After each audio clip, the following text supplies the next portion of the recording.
broadcast. Tonight's broadcast really is an overview of the treatment continuum.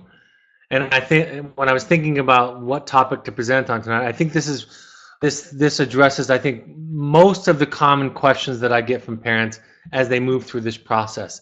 Both the parents on the front end that are part of the inquiry process, and then also after they enter the program about what's going to happen next. And of course, a tremendous amount of interest and anxiety at times can occur when thinking about considering about having your child come home or leave a residential treatment center, residential treatment program of some kind. So with that I'm going to be covering that long continuum, and I'm going to be covering, hopefully, the principles that are involved in it.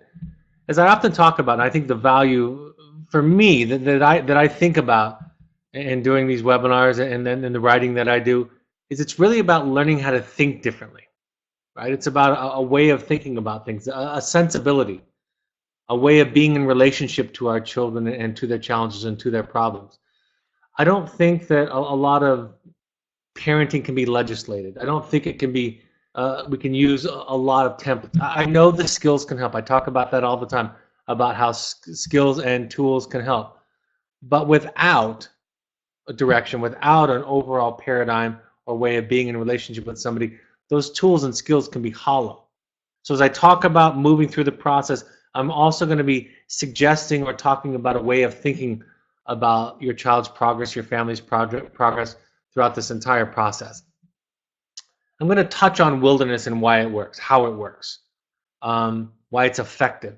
Like I've said many times, what drew me into wilderness was over about 22 years ago, and my introduction to it was I had never seen anything so dynamic, so powerful. And sometimes it's just as complicated, as simple as it can be. It's really just a delivery method, right? You can overlay all the traditional therapies, all the evidence-based therapies, and then you're doing it in the outdoors. And while that was helpful 22 years ago, I almost want to say it's essential today. Some people will call it a digital detox, right? Getting away from screens, getting away from computers, social media, a lot of things that can distract us, that can numb us, that can help us not to feel what we need to feel in order to progress and to grow emotionally and spiritually and psychologically. The use of metaphors or rituals in the wilderness can be very powerful. Metaphor, when using metaphor, it's a way to bypass resistance, right? If I come in through the front door teaching your child something, which of course we do at times, but think about it this way. You walk in through the front door and you're oftentimes going to be met with resistance. You start talking in metaphor, allegories, examples, and automatically the recognition that the individual receiving the metaphor has for that to be the principle that they want to fight against, that they want to separate themselves, individuate from, is minimized. It's mitigated. Using a sports analogy, a music analogy, an analogy from business or education, you're still teaching the principles, but you're not directly coming into contact with and provoking the defense that's often associated with this need to individuate, right? The defensiveness to look into oneself. The positive peer milieu, there's something so powerful with what happens in a wilderness group. Even though there are other treatment approaches that can have a small group milieu, in our case, it's between 7 and 10 clients or students. Even though that's still possible, something is more powerful when you're relying on each other to live, right? Think about going to a school, going to a therapeutic program, living in a dorm. You're going to have a similar experience, let's say, with your roommate, but to have to incorporate 7 or 8 other people into your daily functioning, into your meals, into your cleaning up camp, into your hike to the next location. All of that is a rich soil to understand what's going on, to plant seeds, and to help people move through their issues in real time. So it's not just about the concepts we teach, it's about what's going on. In wellness therapy, it's show it to me. Let's see it come up. Let's treat it in real time. With resistant adolescents and young adults. When I think about adolescents, I think about the adolescent brain, which we think goes until about the age of 25. and where individuation is a key concept. And resistance is, at times, a sense of survival for the adolescent brain, right? If I don't differentiate from my parents, I can't survive, right? I have to become my own person and make my own way in the world. So resistance is incredibly effectively bypassed in this process. Self-esteem, self-efficacy, what I do makes a difference. And again, you're talking about, in some cases, building a fire by rubbing sticks together. But in all spaces in the wilderness, you're talking about going through something very, very difficult. I remember some early cases that I had back in the 1990s. And I remember some of them that where there was minimal progress. They were few and far between, comparatively speaking. But I remember some of my difficult cases. And I remember noticing at the time of transition in these cases that often there was still a very powerful awakening of esteem. I made it through something tough. I'm from Southern California, so I can say this. I used to get that Southern California kid, right, who was comfortable with the weather, and then they were being introduced to the outdoors, to the weather, to the winter, and they were saying to me over and over again, I can't do this. Right? And they believe this. And we empathize, and we're nurturing and sensitive, but in essence, with our very presence, we're saying, I think you can, I think you're wrong. And then, of course, they make it. They develop an incredible sense of efficacy, of what I do makes a difference. And they also develop a sense of resiliency. Like, I can overcome something uncomfortable, something difficult. So self-esteem and all of that, all that's underneath that umbrella is a powerful part of it. Rites of passage, right? We don't have a lot of rites of passage that are celebrated and punctuated in our society. And so we do a lot of ceremony, moving from stage to stage, awarding them tokens and beads that really reflect what's going on in their inner process, the sense of accomplishment. I had one student who, one of my most incredible cases, an opiate addict, heroin addict, and he told me one week that he was hiking up this difficult hill with the rest of the group, and he just got inspired, and he thought, if I can make it up this hill, I can do anything. And I remember sitting with him in session, thinking, this feels a little bit contrived, a little bit superficial. 15 years later, this young man still remains in contact with me and still remembers that hike up the mountain. Not all of it happens that perfectly, is framed that perfectly, like a storybook. But overall, that's the experience of I'm accomplishing something very difficult. Identity, who am I? Part of what happens when you're exposed to hardship, to difficulty, to challenge, is the sense of who am I, right? There's two parts to us with our identity. There's who am I and where do I belong? And both of those things are addressed very powerfully, very dynamically in a wilderness group. The group becomes a microcosm for the family. Over and over again, year after year, our therapists, I experience parents telling us on the first phone call, after we give our update, you get my kid, you see him, because they can't help but show up. They get exposed, right? I haven't even mentioned the staff shift being 8 days, but 8-day staff shifts. That's what our staff do out there. They start on a Tuesday morning and they end on the following Tuesday evening. They overlap for 1 day. There's a level of consistency, of seamlessness in all of that, right? Accentuated by the powerful peer culture, the positive peer culture that I was describing earlier. And you get what's like a family. You get somebody that reminds you of your father, your mother, your brother, your sister, your girlfriend, your boyfriend, your teachers, right? It shows up. Even those students that are very therapy savvy, that can fake good, get exposed in this process. The removal of distractions and defenses, and I said that at the outset of this broadcast, that I think it was helpful in 2006, 2005, 2004. It was helpful back then. And today it's life-giving to be pulled out of the digital world and to be introduced back into nature. And research tells us that people in nature, that their brain functioning changes. Some people call the wilderness experience the silence, a noble silence, a quietude. one of my early mentors said to me, wilderness therapy is spending time with yourself and seeing how you like the company. The inability to manipulate wilderness, I've experienced this many times. I used to tell the story about a session I was having. It was in October in Utah. October in the wilderness in Utah was one of my least favorite seasons. It wasn't cold enough to snow, and of course it wasn't warm anymore. And so there was a rainy, cold day that I was conducting my sessions in. And I wanted to finish my sessions in the comfort of my car, which is a taboo, was a taboo, right? Unless it was a safety issue, you don't do something like that for comfort. So I'm sitting in I can't really get a fire because it just keeps smoking. We're sitting in my shelter. We're both, me and the student and the staff that I'm sitting with, are in sleeping bags, keeping ourselves warm, but it's really uncomfortable. And in between sessions, I leaned over to Steve, the staff, and I said, I'll give you 5 minutes to convince me not to have the rest of the sessions in my car. And he said one thing, one simple line. He said, just show the students how to suffer. And it gave me all the motivation that I need. And I realized he's right. This is difficult. This is uncomfortable. But this is we learn how to feel. It's difficult. I had a student walk up to us. We were having a staff discussion in the desert sometime in summer. And the student walked up, started complaining about that it was his time to take a bath, that he didn't want to do it, and there was so much dust, and he was going to get dirty anyway.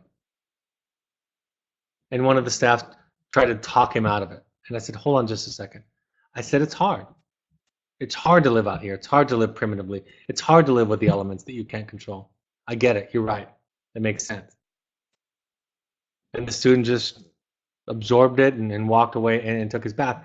And I spent some time teaching the staff. I said, everything out here takes work. Things that we can do at home, in our houses, with indoor plumbing, with cars. You know, all of that is easy. We take it for granted. Out here, you can take nothing for granted. You can't take hydration for granted.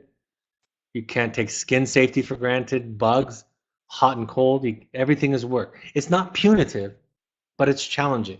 And that's where, like I said on the back end, that sense of accomplishment, efficacy come in, and esteem come in. The inability to work with nature. I remember when I was doing my own family visit to my son when he's in wilderness, and it was raining. And I remember thinking, why did I have to schedule a visit on a day that was raining day and night? And I remember thinking, I've been doing this at the time, I'd been doing it for 10 years as a wilderness therapist, but something about my personal visit to my son felt like it was being intruded upon. And I just remember thinking, I just have to accept this. I just have to radically accept this and breathe through it. And what can it teach me? And I think so many of us are successful at manipulating our environment so often, but there's nothing you can do to fight Mother Nature, the rain, the snow, the heat, and so forth. The sterile assessment environment is that it's a very contained group, right? There's not a lot of outside distractions. They don't get to go off and have one-on-one conversations. We don't allow that for safety, for emotional safety, right? Everything is within the group. You can have individual sessions with staff and with therapists, but with each other, everything is within the group. And so you get an environment, an observation that isn't tainted by media, by outside communication, and the like. The removal of negative influences or the supervised negative experience, right? I've had students who inadvertently got placed in the same group who knew each other. That happens on occasion back home. And most of the time, parents immediately want to split them up. But oftentimes, we were able to convince them to, let's see how it works at first. I wish I could do that every time. I wish I could take two people back home that were interacting in ways that led to negative behavior all the time so we could treat it. Sometimes we end up separating because it becomes too distracting and they're both too vulnerable. But oftentimes it's something that we can treat and we get to observe them, right? They're always being observed. There's something called earshot that the participants talk about. And what that is this principle that they don't talk outside of the staff's earshot. Right? We're not listening to every word of every conversation, but they're having it within our earshot all the time. So negative influences are mitigated. There's a vulnerability. You're outside of your comfort zone, physically and emotionally. Even students who have been participants who have been exposed to camping, there's something more raw about all of this. And that rawness leads to an openness, to a vulnerability. It's hard to maintain this kind of surface level compliance, right? Behavioral cooperation, because you're going to get frustrated with the group, with each other, with the elements that's going to be exposed. The development of interdependence, right? That's that idea about that we can advocate for ourselves and rely on each other. We can ask for help. That's an important part that not a lot of young people do very well, let alone us old people. And it's weird. The therapists bring out fruit, the staff bring out food. They teach them how to build their shelters at night, how to pack up their packs so that it's more comfortable, how to tie and adjust it. So you're not just teaching them about school. You're not just teaching them about math or science or psychology or communication or family relationships or drugs or depression. Those are all the front door conversations. But you're having a relationship with them where they need you to survive or to at least be comfortable. And that changes the relationship. And the futility of old coping mechanisms within this safe container, right? They try, a lot of your children will try the same old things for several weeks. And they're not going to be inclined to change until they've recognized in this new environment the futility of the old escape routes. And so that's an important part of the process. I want to tell you one more thing that just came into my mind about metaphors, about the metaphor of wilderness. It was my first student. And I remember we were on a hike. Back in those days, I used to hike while I did sessions, and we stopped doing that a long time ago because there's so much reading and writing, and we get out of breath, and it can be difficult. So most of our sessions are done during layover days. But I remember walking with him, and he was vacillating between a conversation about his family, the difficulty, the conflict, the fighting, and the difficulty with his pack. And he had packed his pack very poorly that morning, and it was tall and leaning over to one side. And he would complain about it. And it was beautiful, where I realized, as we were walking, I realized I can't tell what he's talking about sometimes. Sometimes I think he's talking about his pack and the hike, and sometimes he's talking about his family. Sometimes when children say to me about wilderness therapy, I don't like this, I don't want to be here, I can't do this, I listen to it with an ear that assumes they're talking about life. When I was camping with some Boy Scouts, I'd been asked by my local Boy Scout director to take the kids out to winter camping. They had to get a winter camping badge experience. I actually brought one of my staff along, one of my senior staff, because he was much better at it than I was. We brought all the Boy Scouts out. They were having a great time, but they were so difficult to manage, and it was getting cold and night was falling, and we were struggling all day with them to build their shelters, to cook their dinners. We ended up eating half burnt and half frozen foil dinners. They were having snowball fights, and we were saying things like, I know that seems fun right now, but the temperature's about to drop dramatically, and all those wet shirts, those wet socks that you have now are going to be dangerous later. And it was a very frustrating, difficult afternoon and evening for me. And after we got them all to bed, all safe, I laid down at night next to the staff member that was hosting this, that was really leading this for me. And I said, how do you guys do this? Like, on your weeks off, you go camping. We were laying on top of 5 or 6 feet of packed snow up in the canyons in Utah. I said, how do you do this?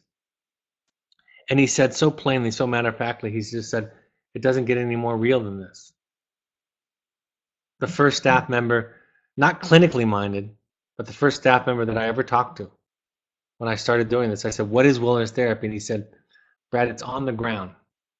And most people don't live on the ground. He was speaking, of course, mystically and metaphorically and poetically. But I think there's some truth to it. That there's something so basic about primitive living, and it offers these lessons, these opportunities, these metaphors.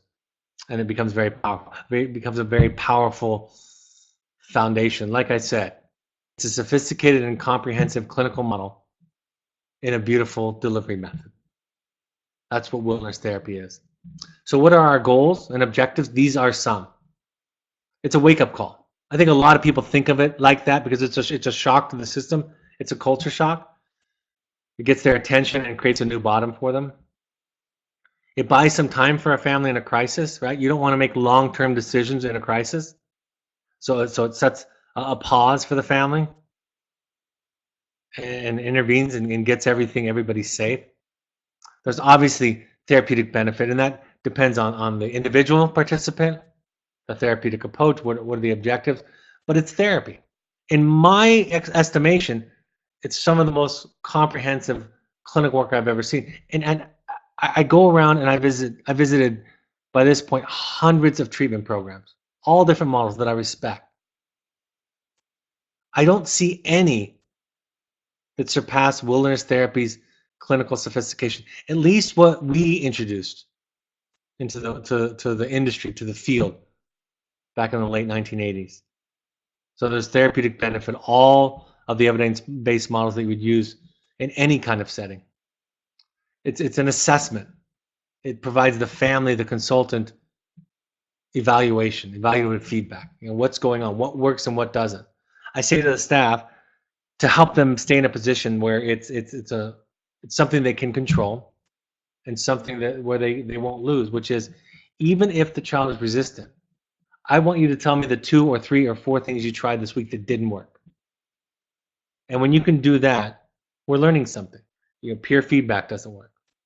Solo time doesn't work. Confrontation doesn't work. Right? Written assignment, whatever it is, tell me what doesn't work. And then we can start to discover what does work. So the evaluation, the feedback we get is the supervision, the experience, the microcosm is so comprehensive. It's a rich feedback process.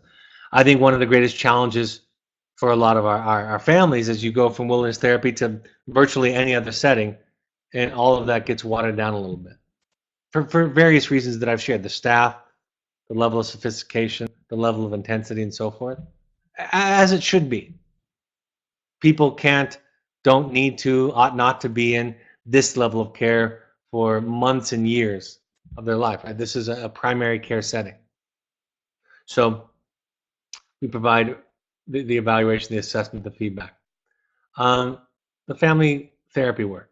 That's something that we changed. That was not a part of wilderness therapy before we founded our program in 1998. Right? Family work. You're on a webinar, obviously you know this. And really, for me, it's the relentlessness with which I think we talk about it. You know, we push it. It's not just a one-time drive-by thing. We tell you all the time the need, the benefit. And I think some people might be resistant to that, struggle with that, resentful of that. But most of our families will dip their foot in the pool, right? Taste a little bit off the plate, and they'll find this wonderful benefit. They'll find that it improves their life. They'll find that what the work that we're doing isn't about just their children, that it's about them, and that change can have a wonderful impact on their child, but it's not about the child. They'll say to me things like, it changes all of my relationships, changes my relationships at home with my wife, with my husband, with my employees, employers, my coworkers, my own family of origin, and so forth and so on. So family work and our commitment to offer what I think is a compassionate, persistent amount of family support and education. Preparation for the next step. I talk about these stages of resistance to resignation, to acceptance, to investment. Right? That students, participants move through those stages. Just like I mentioned, the parents dip their foot in the pool. These children are dipping their foot, being required to dip their foot in the pool, and then they move through the stages. They get invested in their care. They see how it's worked, and they want it to continue. And there's a softening effect, taking off the sharp edges of demonstrative and dangerous behaviors so that you can qualify for a level of care, for a longer-term level of care, that you couldn't qualify for had you not come to Wilderness. So part of our work is to get people ready for a different level of care. People that skip Wilderness, other programs report this to us, families report this to us, they oftentimes struggle with significant disruptive behaviors. You know, we all know what the phrase high ceiling is, right? You want a high ceiling in a program. Opportunities, right? Opportunities for autonomy and choices and exposure to the quote unquote real world. But we also pay attention to the floor. How low is the floor? And wellness therapy has a pretty low floor. We can handle some pretty demonstrative kids.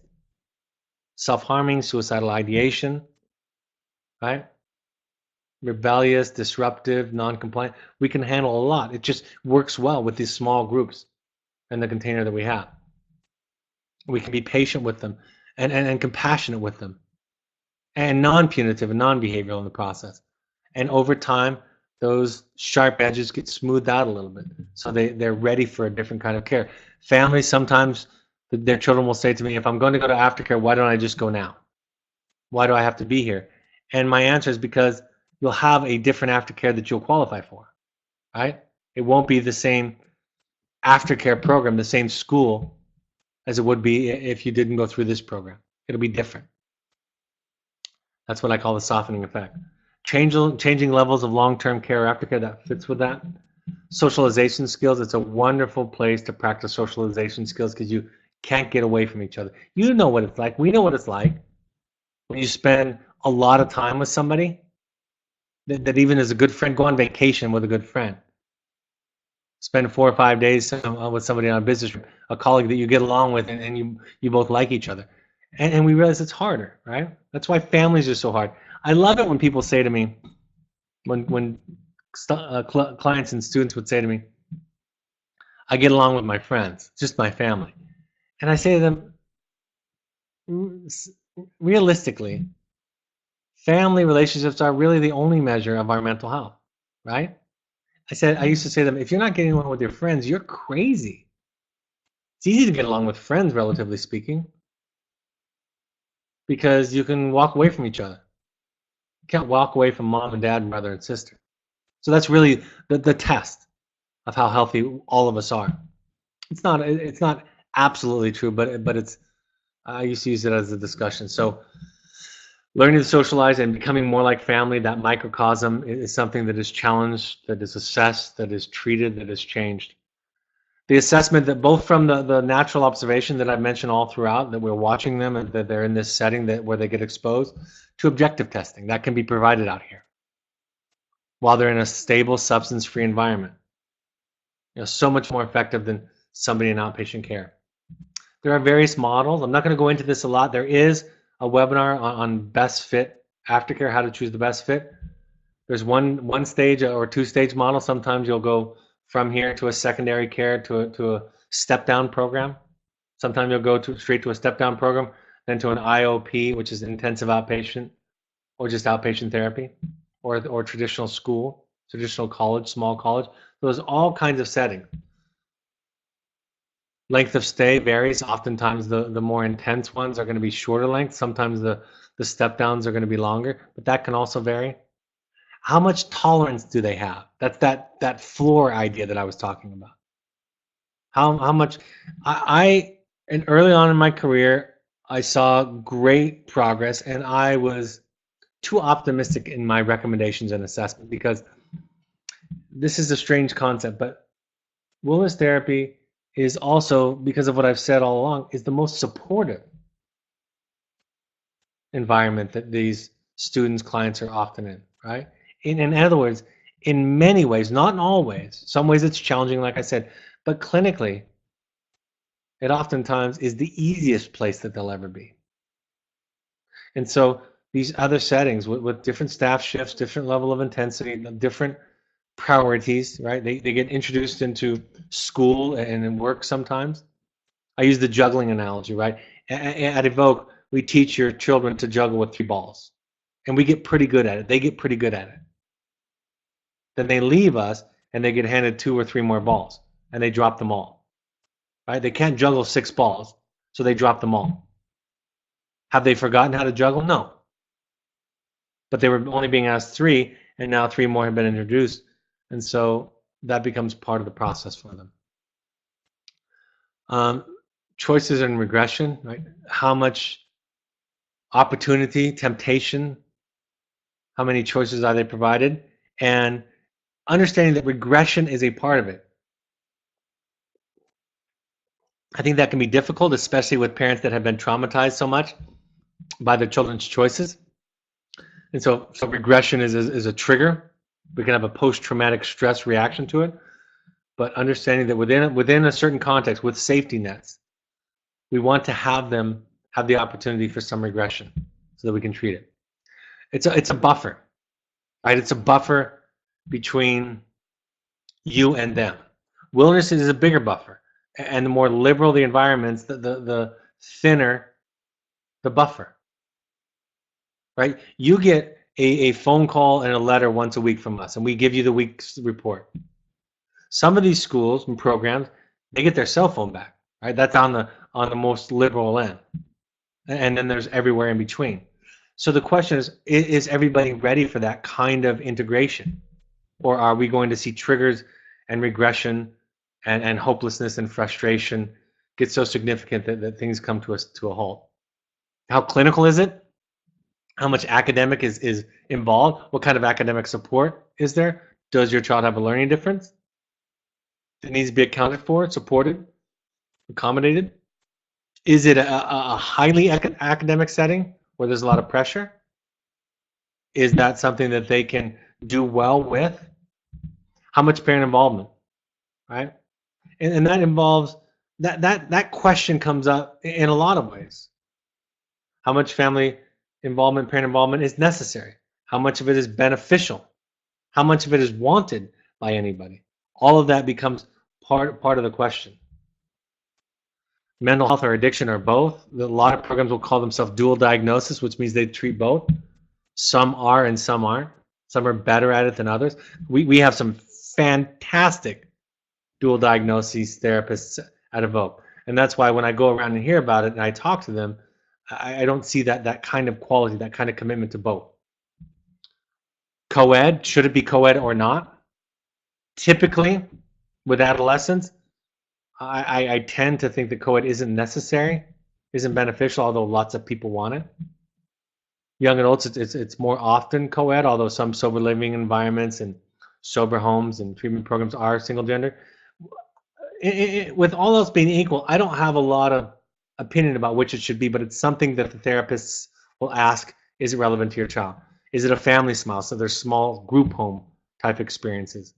Is it transitional or step down program where they're going to the local college, going to the local school, getting a job in the community? Residential treatment centers, right? That's more therapeutic.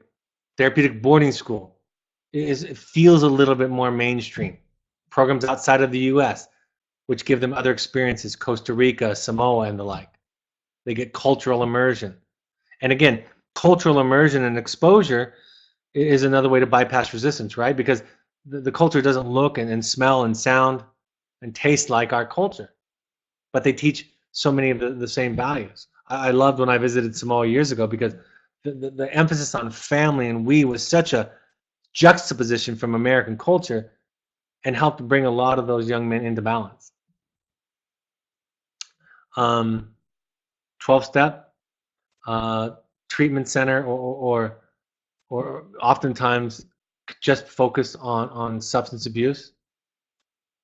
So those are kind of more old school 12-step,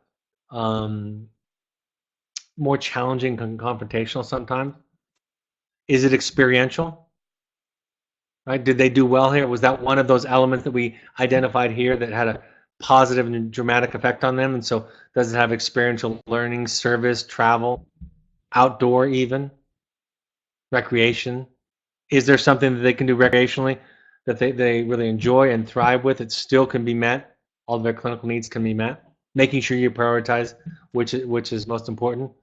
A sober living environment, which they vary, but it's an environment where it's sober, there's some accountability, and there's minimal programming, but they make sure they teach young adults how to live on their own, those kinds of experiences.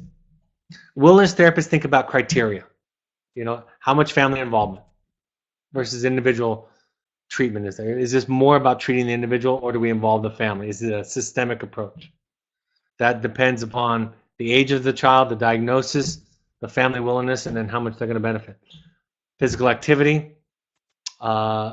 Is it more systemically driven, meaning that you can kind of plug them in with any therapist? Or is it more therapist driven, mentor driven, or therapist relationship driven? Sometimes, see, the benefit of the system is that's kind of more like society, school, work, and so forth. So people that are more ready, more flexible, more bandwidth can do that. The relational model is more supportive in a way, or just appeals to a different temperament. Do they have a lot of home visits? What age are they? Of course, that relates. Home visits are practice. Home visits are those visits where you say, okay, we've done some rehearsals, but now we're going to kind of have a scrimmage. We're going to see what it's like. We've done practice, now we're going to have a scrimmage. And we're going to struggle. And then we're going to go back to the drawing board and say, what did we learn? What do we need to do different? Is it a group approach or an individual approach? Close to home, far from home? What's the social milieu look like? Again, we start to line up all these different kinds of priorities, all these different kinds of characteristics, and then we prioritize them. What's the most important? Why is my consultant putting schools on the list that seem to have a variance in treatment models? Part of why they do that sometimes is to have you go through the thinking process, because part of it is dependent upon what you want, what you're comfortable with, what you're ready for. And sometimes I have parents that are seeking and striving toward a more liberal approach, right? A more liberal milieu. But they're not quite ready for it when they get there. And it's harder than a more conservative or structured setting. Will my therapist give me some additional schools? Typically, we don't do that. If you're working with a consultant at home, which we recommend, that school list, those lists of schools come from the therapist in a sense, because the therapist is giving information to the consultant and they're translating it into recommendations for schools. How do you decide what to do? You're the consumer, you're the one who gets to decide. We advise, we teach, we suggest. Talk to your therapist, talk to your home therapist, talk to an education consultant, talk to parents on reference lists, visit schools and program, talk to the admissions folks. Your child's not going to be working with the admissions folks, but oftentimes the culture of the admissions folks can give you a sense of the culture of the program. On tours, talk with students and clients. And again, you run all of this through your parent filter, through your adult filter. It would be unwise to take everything at face value, but it can start to fill in a picture. Why won't professionals sometimes give me their best choice, their number one choice? And the answer is because we want you to decide. I think in an ideal world, with adolescents, you get 2 or 3 choices, because none of them are going to be perfect with perfect people. And there's something about taking on ownership. And if you're given a list of 2 or 3 programs, all of those have passed muster, right? All of those are qualified. All of those are good enough in the mind of the consultant and the therapist. So that's, then within that, you get to choose. And your preferences, your desires, your gut, your instincts, your prayerful thought, if that's how you find the truth, right? However you find the truth, it's yours. Money challenges, of course, can be an absolute practical aspect of it. We all don't have unlimited funds. And so you're allowed to make decisions based on that. There are insurance advocates out there that can help you with this process. We'll recommend them to you if you would like to know of those, and they can they're bulldogs at getting insurance for families. They can often be very effectively. Why can't I have more choices? Sometimes consultants won't give you more choices because they're not willing to give you choices outside of what they feel comfortable with. That can happen sometimes. And I've seen it both ways. You could say this is outside of my recommendation, but part of what they're doing is they're recommending what works, and they might give you 2 or 3 or 4 choices. And if you're looking for something that doesn't fit their recommendations, you might not get that fifth or sixth recommendation. In the end, you have to own it, go with your gut, make the decision the best way that you know how, and then turn it over to your child, right? It's theirs now. It's theirs to make successful. Let's talk about the process. We call this process ending at a VOC transition instead of graduation. We call it because we don't think of it as a finishing point. It's a transitioning from one place, one level of care, one experience to another. And we talk all the time about the journey, not the destination. Very few students complete the phases because we designed it that way. Because we didn't want them to have the experience that I've completed my mental health. I've now arrived at being mentally healthy, because we're all on that journey until the day we die. Hopefully we never arrive. So it's more about the journey. Part of the process is your regression, right? Your relapse. When parents will talk to me about relapse and regression, I oftentimes want to ask them, what about yours? What have you done? What's been your experience? What's your relapse prevention plan? One of my favorite, I'll say two things that I really love to hear. I really love to hear from parents. Number one is when they give me a short description of an experience with their child, maybe visiting colleges or a home pass or whatever it is. And they say, it didn't go so well. He or she acted out in some old ways, but I did it differently. I learned to respond differently. That's the important thing I have to report. Then I know they get it. That's what this is all about, is you doing it differently.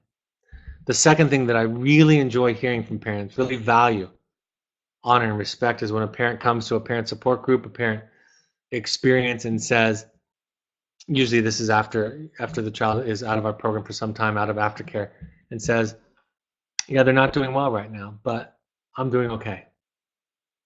Right? They've found ways to differentiate themselves from their children. They still support their children. They still love their children. They're still there for their children if their children need them in a way that they can feel comfortable giving. But they haven't absolutely tied themselves. That old adage of you're only as happy as your least happy child, it's nuts. It's inappropriate. It's a burden the child need not carry. It's not their responsibility. And we think that that's love. We think that that's an expression of love. It's not an expression of love. It's an expression of dependence. And yes, I know, because I have 4 children who have been through various levels of success and struggle and failure and pain. And I know this as a father. It's a painful process. Nothing more painful in my life than the experiences of being related to other people in my family. The difficulties, the pain, the stress, the anxiety, the failures, the heartbreak that we've all had. Using transition as a time to evaluate the family progress, using home visits, using phone calls. When it's good, it's good. When it's bad, it's good, because there's something to learn from it. She still wants to see her boyfriend or friends or use some drugs. What do? You follow through with your aftercare plan. You follow through with your consequences. You follow through with your actions. Right?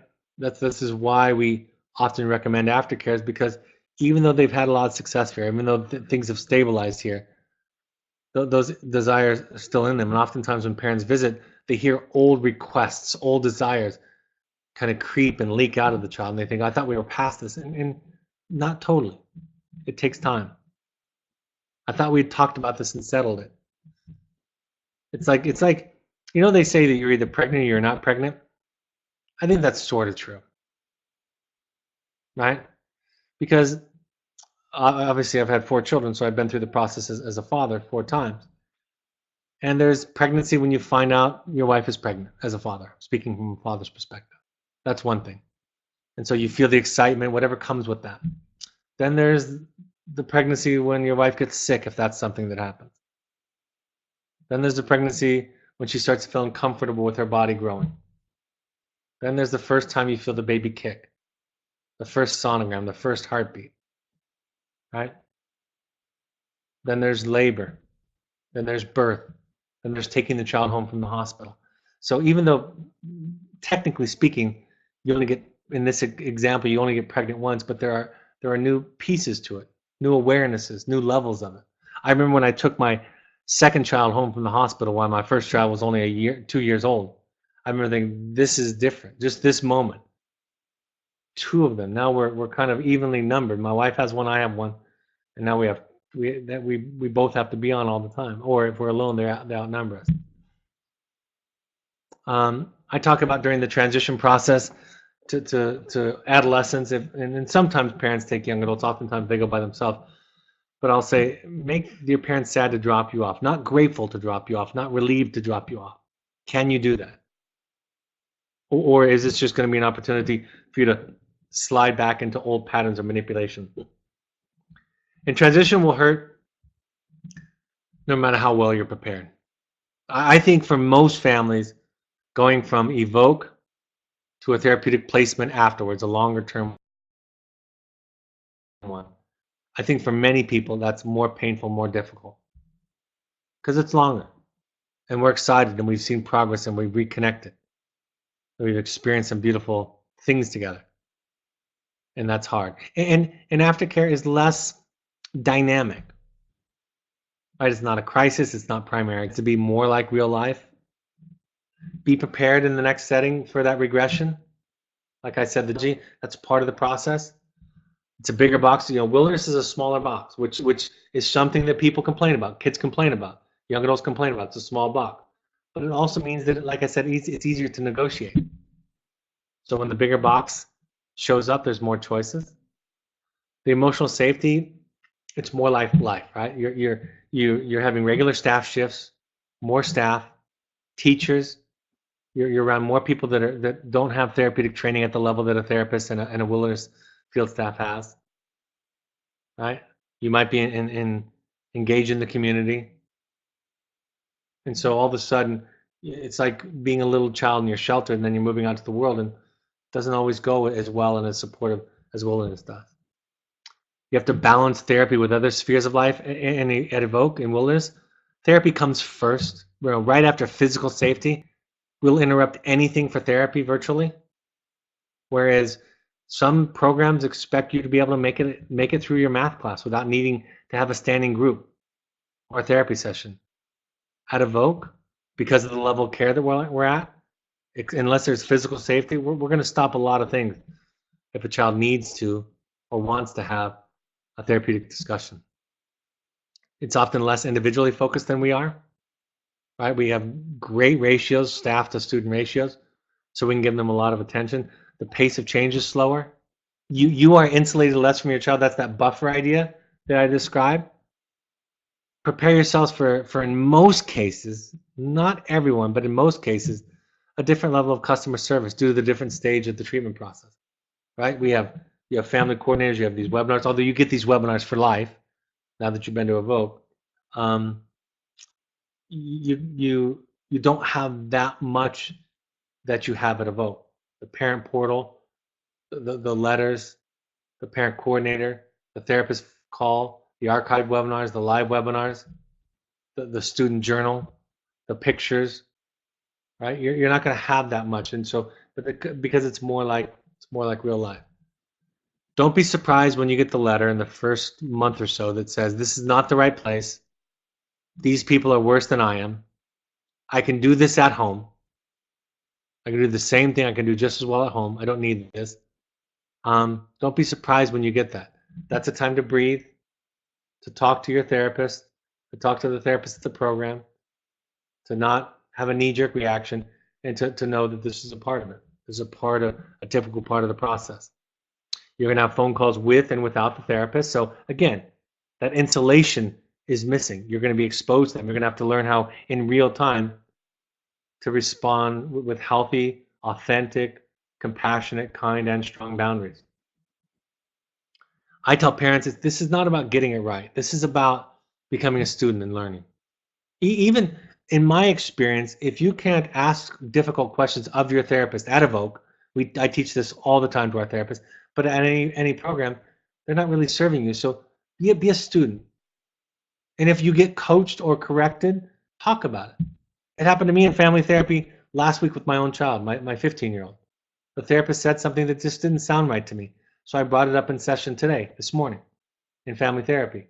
And we had a great discussion. He was fantastic with it.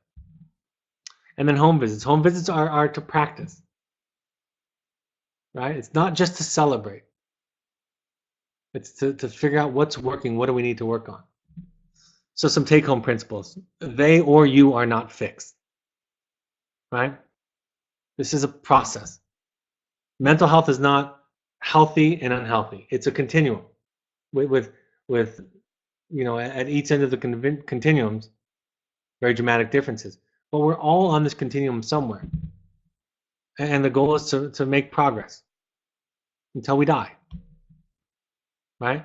Those people who arrive, those people are hard to be around. And you probably know some of them.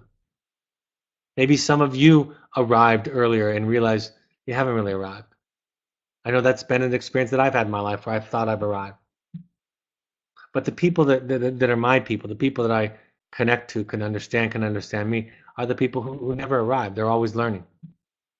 Our aftercare bias, I talked about this during the open forum earlier this week. It comes from experience, not theoretically. We believe it from our experience because it's shown it to us. We believe that it's beneficial. I love this story. I had somebody who owns and still does a wraparound program where there's a mentor and a parent coach and they work together. And she said to me years ago, she said, there's basically 3 families that she works with. There's families where both of the parent and the child are motivated. There's parents where neither one of them are motivated. And then there's situations where the parents are motivated and the children aren't. She said there's not really any programs, any families where the children are motivated and the parents aren't. So she said there's basically those 3, and she said, obviously we have great success where both parent and child are motivated. And she said when both of them are unmotivated, we have very little success. But she said with the ones that she called chasers, the ones where the parent was motivated but the child wasn't, she said we have just as much success with those as we do when both are motivated. So what's the key factor, the common denominator there is if the parent is motivated, we can work with you. That's what she was saying to me. So you stay motivated and know that they've got an adolescent brain, which part of it comes with looking to the future and planning and cause and effect. And I've spent a lot of time, because I have adult children now, being frustrated with adolescents because they wouldn't learn something, expecting them to act like adults, right? We do that a lot. A parent said to me one time, I was speaking to a group of parents, elementary school age parents. I had some parents invite me to speak to their community, and they brought up elementary school aged children, parents of children. That makes sense? The children of these parents were elementary school age. And this one mother asked me this question. She said, I can get my 9-year-old to do chores. I can get him to, if I have consequences. But then she started describing, she said, but he doesn't get it. Like, he doesn't see what it's like to be part of a family. Doesn't see the value, doesn't want to do it. What do I do? I said, 9-year-olds don't get it. That's their deal. They're 9-year-olds. Sometimes 16-year-olds, sometimes 22-year-olds don't get it. And so trying to fight that battle doesn't make sense and ends up in what we would call controlling behaviors. And so what you do is you stay consistent with your boundaries. Right? You just stay consistent. And over time they'll get it. They'll get it because that's how children learn. They learn from the outside in, not the inside out. We want our children to learn from the inside out. Why? Often so we don't have to have these boundaries. We don't have to fight those battles. And it's because how we think, right? We get an insight, an aha moment, and then our behavior changes. For children, oftentimes it's the external stuff that helps them to change and shapes them. So when we expect something developmentally that they're not equipped to do, it's some kind of abuse, right? And we all do it. The research tells us that black and white thinking and communication skills are critically important for maintaining success beyond therapy, beyond therapeutic approaches. I talk about behavioral contracts. People ask me about behavioral contracts all the time, and I've given lectures on it. I have a template that I've shared with people. But let me tell you this. The behavioral contract does not do the work for you. I think the value of a behavioral contract is that it gives you clarity. To this day, in 22 years, I've never seen a child violate his or her behavioral contract, have it pointed out to them by their parents, and heard the child say, you know what, you're right. I didn't follow through with what I said I was going to do, and the consequence makes sense. I've never seen that to this day that I can recall. So it just gives you confidence that you've been clear. It's for you, it's not for them. And if you expect it to do the work for you, it doesn't. So do it to get clear, but understand you're still going to have to fight the battle. You're still going to have to follow through. They'll complain of some loophole, or that they signed or agreed to it out of duress. Right? They'll change the rules. They'll change the paradigm. So you still have to do the same work. Now, we want you to go to meetings. We want you to go to therapy. Doing all this. If you're on this webinar, that's a good sign.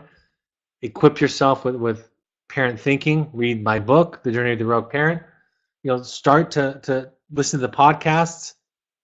All of these webinars are recorded on podcasts the night that I finish them. Take risks. Learn something. Be vulnerable yourself and model that. Start to understand your own co-participation, and try to get out of the guilt and shame. Right? That hinders you. I have webinars on guilt and shame, so go to those if you need to. There's a chapter in my book on shame. It's not an effective way to parent. It's not an effective way to live. Developing response flexibility means that we have an awareness. Right? We've had an awakening. We understand where our limitations. We understand how our pasts affect us, how our childhood affects us. We don't have all the answers, but we have some. We have a foundation so that we can respond flexibly, thoughtfully, instead of reactively with our children. And then embrace the journey and walk slowly. Walking slowly is a Buddhist concept. It's the idea that you never arrive. You're already there. And you can have happiness and peace in the present moment, no matter what the situation is. All right, I'm happy to answer any questions. What are the most common pitfalls experienced upon return home, and how can these best be avoided? What is the most important factor in successful transition? I think the most common pitfall for the parent is that they expect it to be done, and they get very frustrated when it's not, and that they focus on their child's change and not their own.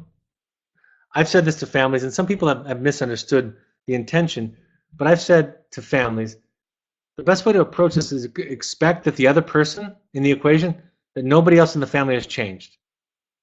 And some people, I had somebody tell me years ago, it sounds so pessimistic and negative.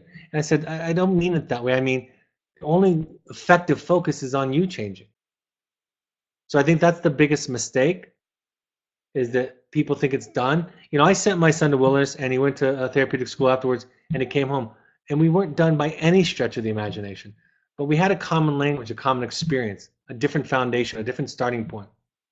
We still had challenges, in many ways more significant than before he went, because he went very young, 13 and 14.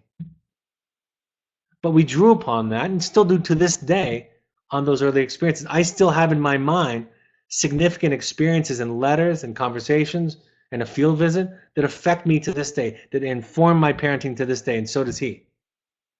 He came back to work for me years later. It's been sober for 8 years now. But we weren't out of the woods, and it was okay. It was okay. It was just a different way of being with each other. And I'd already been a therapist, but still, there was something that we did together as a family.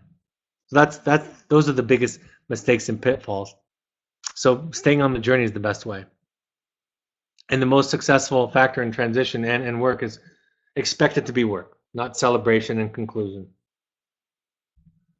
My son is 19 years old, spent 12 weeks at Entrada, and has been in an aftercare program for 5 months, which provides tremendous independence and opportunity to do what interests you.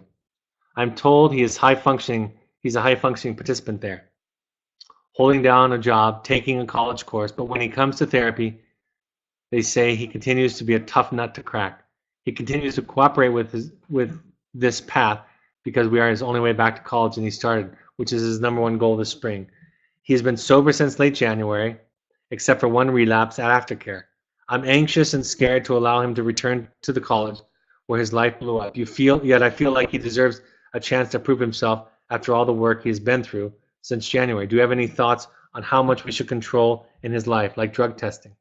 Are we stupid to give him a second chance at the same college?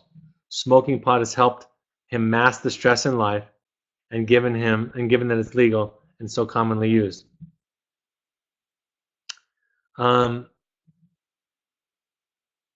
Is that part two? I think it is part two. There's a second part to it. Especially with musicians in his college.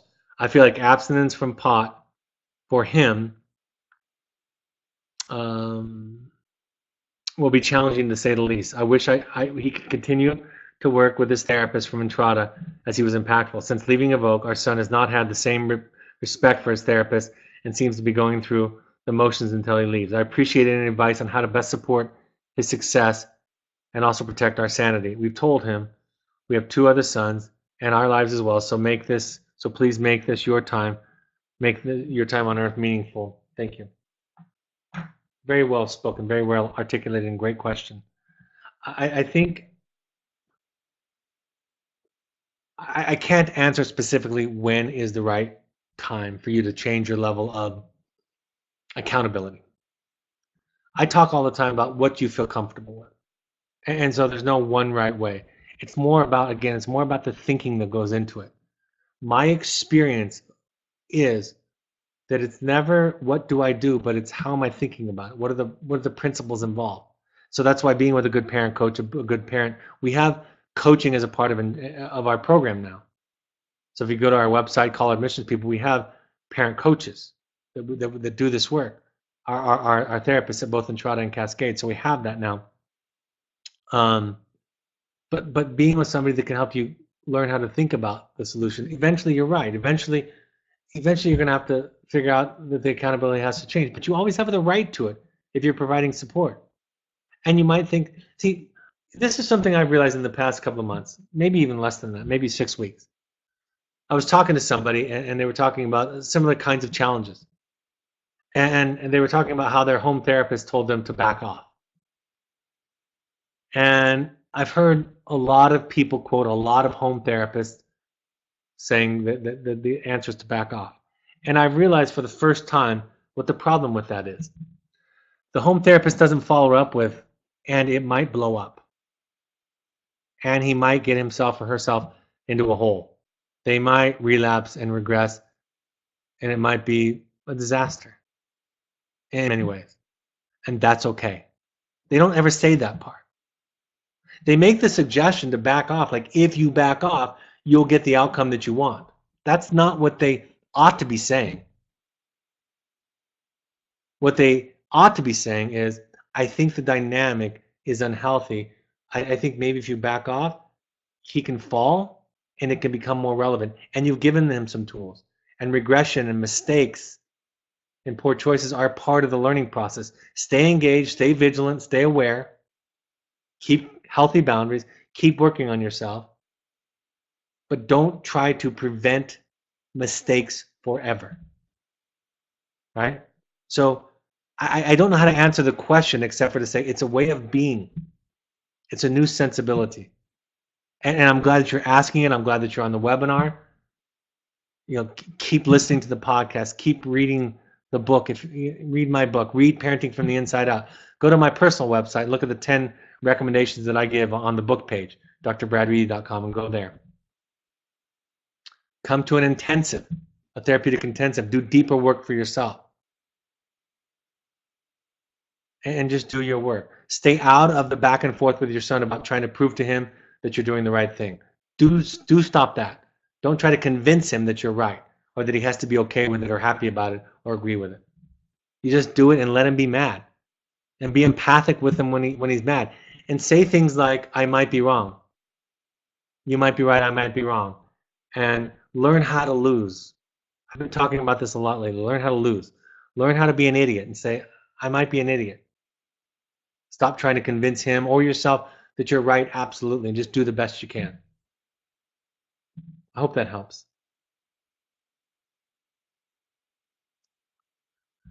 My son is at week 9 at VOC. We are visiting residential treatment centers this week. He knows he'll be leaving VOC soon. I was ready for a regression when he got to his RTC. However, I was taken aback at his letters this week. It felt like 2 steps forward and 3 steps back. It made me want to stay for him to stay at VOC later. After our parent therapist call, it sounds like our son is really showing regression, even though his anxiety isn't centered on going to a residential treatment center. I need to work more on a regression plan and how to respond to his anxiety. Any suggestions on how to further explore what the regression plan might look like in our family? Fantastic question. I'm glad you asked it. Wonderful thinking and wonderful focus, right? You need to figure out how to respond to it. I'll say it this way, and I don't want to be too philosophical, but how can I be in relationship to my child's regression? There's a webinar on regression, a podcast on regression. Go watch or listen to that. It's a different it's seeing regression. Folks, you have trauma, right? Some of your children were participating in life-threatening, if not life-debilitating or self-sabotaging behaviors. You have trauma. Trauma is the opposite. Trauma responses are the opposite of response flexibility. Read parenting from the inside out. And really the answer is do more and more of your work. Come to the intensive, go to a personal intensive, do your work. It's ironic, and it's not a blame mentality, but it will change you. And changing you, you'll feel differently. You have new ears, new eyes, and you'll feel differently about what's going on. You'll think about it differently. And in all of that, you'll then respond differently. So do your work, regression, webinar, podcast, go to an intensive, go to Al-Anon. Those are people, Al-Anon and CODA, and Families Anonymous. Those are places where people are going where they have loved ones that are participating in self-sabotaging, damaging, and addictive patterns in their life. How do I be in a relationship with a person like that? Okay? Hope that helps. I know we are told that our child will regress when they leave the wilderness program, but why does that have to happen? And how long is it expected time? I think it just has to happen because it's human nature. Because the box is so small here. And you're right, we can't keep them here forever. We can keep them here for a while, but we can't keep them here forever.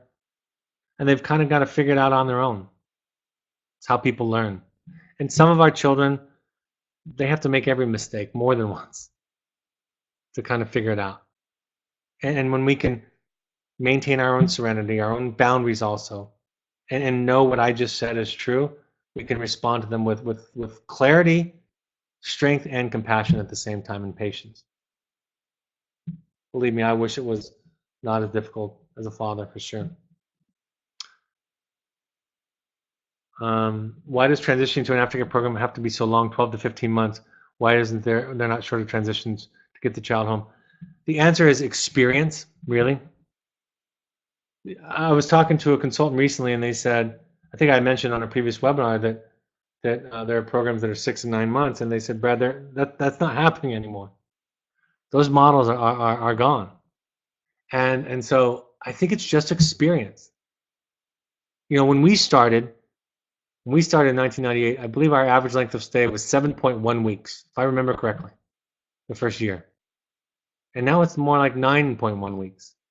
And that wasn't because we wanted to make more money. That wasn't because we had a theoretical bias that people needed more. That's just because we just saw experientially that it worked better. Right? It just works better that way.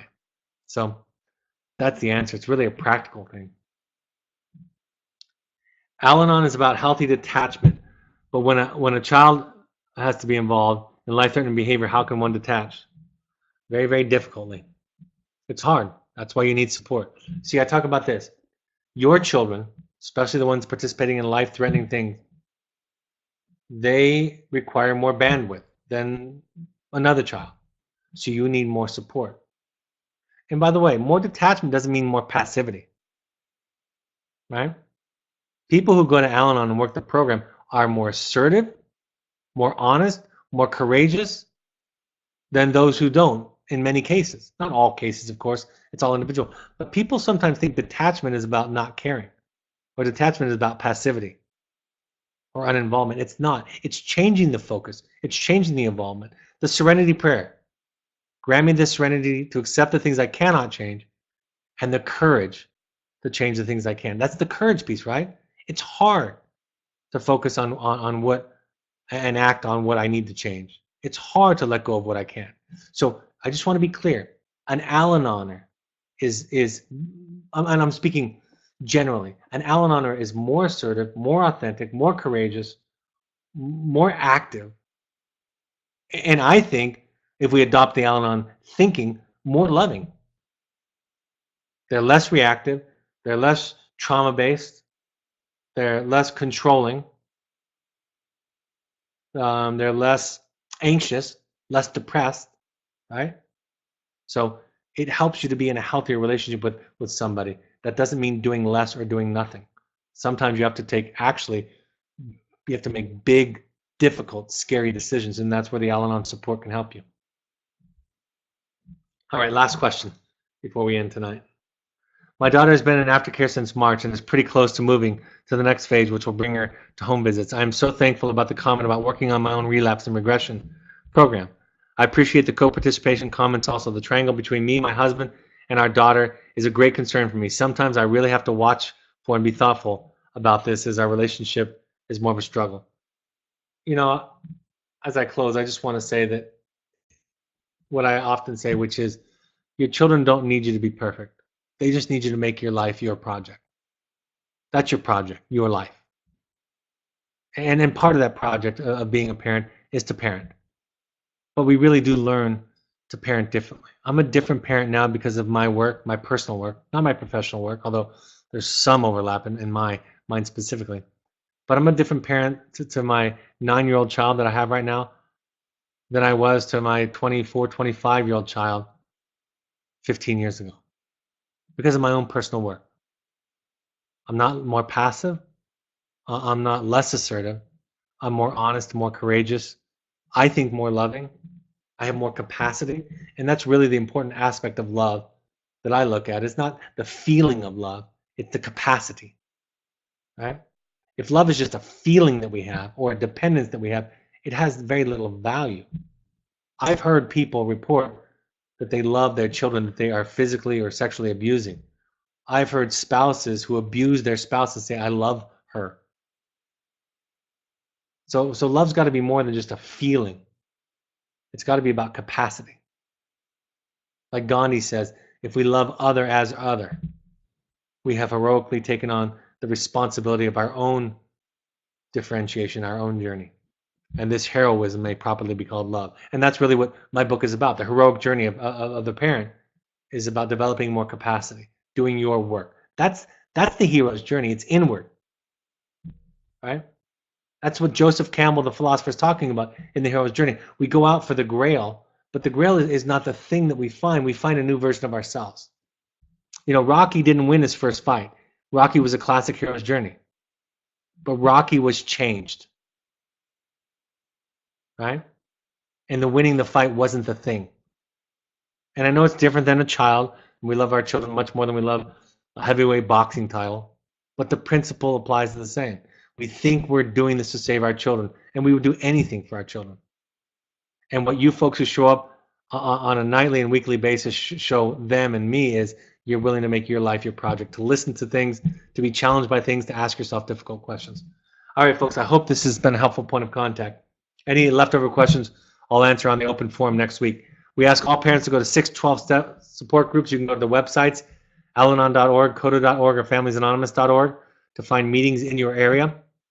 You can also go to NAMI.org, NAMI.org, to get resources and education classes in your area.